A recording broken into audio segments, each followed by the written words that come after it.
ছাত্র সমাজ জেগেছে আগুন লেগেছে আগুন লেগেছে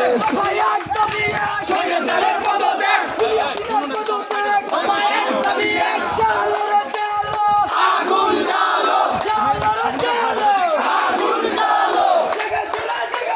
ছাত্র সমাজ জেগেছে ছাত্র সমাজ জেগেছে আগুন লেগেছে